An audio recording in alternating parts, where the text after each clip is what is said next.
All rise. Support court with Judge Van der Bee is now in session. Judge, this is case number JVB1068, Clark case. Thank you. You're welcome. You may be seated. Man, it's a lot of people that didn't want to come to court today. Makes my job easier. Okay. All right.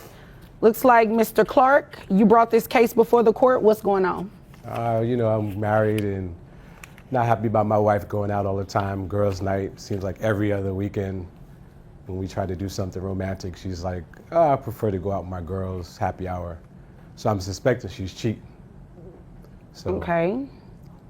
So because she is with her girls and not spending as much time with you, you think she's cheating? Yeah, I text her while she's out, she don't respond. I ask her, send her a picture where you are so I can see what's going on with the post on social media. I don't get any type of messages. So, I'm kind of insecure with why. All right, folks, buckle up. Today we're diving into the Clark case where Mr. Clark is seeking spousal maintenance from his wife, claiming she's neglecting their marriage.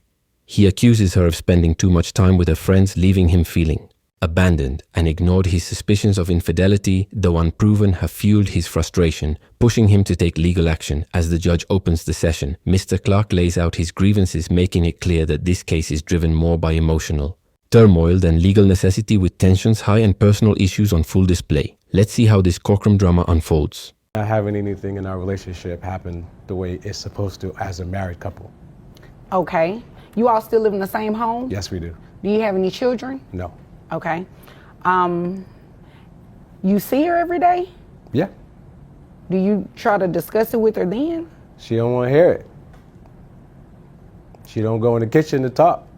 That's where I expect her to be, where I can corner her, but she don't talk.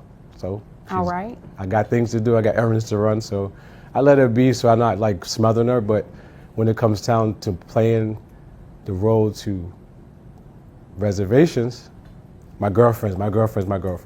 So. Okay. Have you ever confronted her about cheating on you? No. All right. It looks like you came because you're wanting to get some sort of spousal maintenance from her.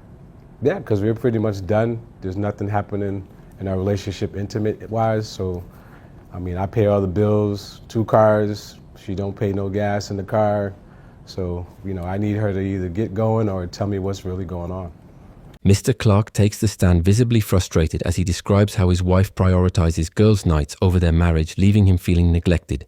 He explains that she often ignores his calls and texts, rarely shares her whereabouts, and longer engages in meaningful conversations with him despite living together. He feels like a stranger in his own home, with intimacy and emotional connection fading away. Though he hasn't directly accused her of cheating, he admits that filing for spousal maintenance is his way of grabbing her attention.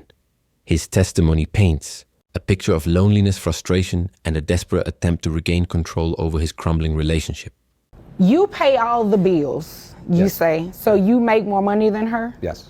Do you know where she is? Have you talked to her at all? Is she with the girls right now while court is going on? I'm not sure.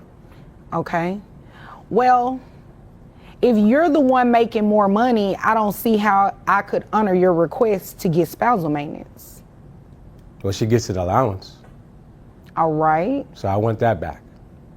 You want your allowance back? Yes. How much of an allowance are you giving her? I give her $10K a week. $10,000 a week? Yeah. Man, where you work? I'm obviously in the wrong profession. Yeah. Okay. So you got her served to be here today. Yes. You do realize that if she were to come to court and ask for spousal maintenance from you, she would probably get it, right? Most likely, yes. So you still want to go through? Yep. Okay. Are you just doing this because you're mad at her? Yep. Well, Mr. Clark, you don't just come to court and file something and ask for a request without the grounds just because you're mad. Well, I can empathize with you being mad. Because I want her attention. So in the court, there's mediation, and she'll know I'm serious. Well, yes. The judge listens carefully before cutting to the heart of the matter, questioning Mr. Clark's financial standing. She points out that he earns significantly more than his wife and even provides her with a generous $10,000 weekly allowance. When pressed further, Mr. Clark admits that his filing isn't about financial need, but rather an act of frustration and a last-ditch effort to make his wife take him seriously, The judge, unimpressed, calls out the misuse of legal resources, emphasizing that the courtroom is not a tool for personal deus or emotional leverage. This exchange shifts the focus from legalities to the emotional strain behind Mr. Clark's claims, exposing the lack of real grounds for his request. Yes and no, right? So you don't want to file a lawsuit to necessarily get your spouse's attention because you're not getting the affection that you're looking for. You can threaten her with a lawsuit, or you can draft one out and show it to her, but to actually have her serve, set it for a hearing, that kind of takes up my time for somebody who really needs to be in here. So it's a waste of resources. I mean, I get what you're saying. I'm married myself, so I definitely understand what you're saying. Yes. This is just not the right resource to get her attention. Does that make sense? Kind of. Okay, so this is what we're going to do, Mr. Clark. We're going to dismiss your case. Dismiss the case. We're going to dismiss it. You do not have grounds to ask for spousal maintenance. You're the breadwinner. You just said you pay all the bills. You give her a $10,000 allowance a week. You don't qualify for spousal maintenance. You have to prove that you do not have the resources to meet your minimum needs. Okay. We both know that you do, just based off what you said you do. Right.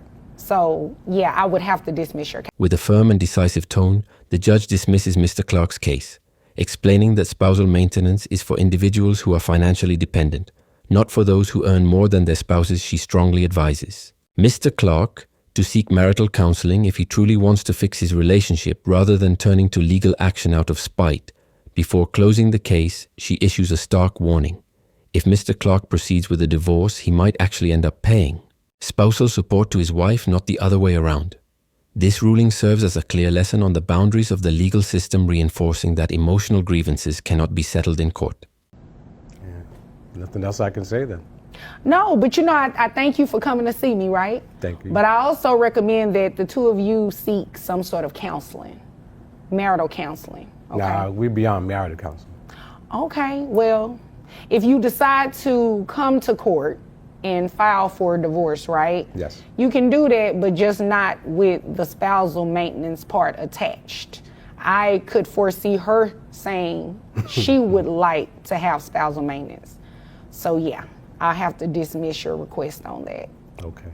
All right? Is there anything further? Can I file for bankruptcy then? I cannot give you legal advice. Yes. I would just caution you with doing that if you really don't have a reason to file for bankruptcy. And you definitely will want to consult a bankruptcy attorney before you do that. Yeah, I just don't want her taking nothing from me. So if she flipped the script, then... Okay, Mr. Clark, I'm not going to assist you committing fraud. If there is nothing else, you are dismissed. Thank you. As the case wraps up, Judge Furby delivers a blunt but necessary reality check. She reiterates that spousal maintenance exists to support those in genuine financial need, not as a weapon for emotional retaliation. The court, she stresses, is not a stage for resolving personal conflicts, nor is it meant to force attention from a distant spouse. Mr. Clark's case serves as a cautionary tale, highlighting the importance of addressing relationship issues through communication and counseling, rather than legal fet. With that, the judge adjourns, leaving us with a final reminder that the courtroom is no place for misplaced emotions and impulsive legal maneuvers.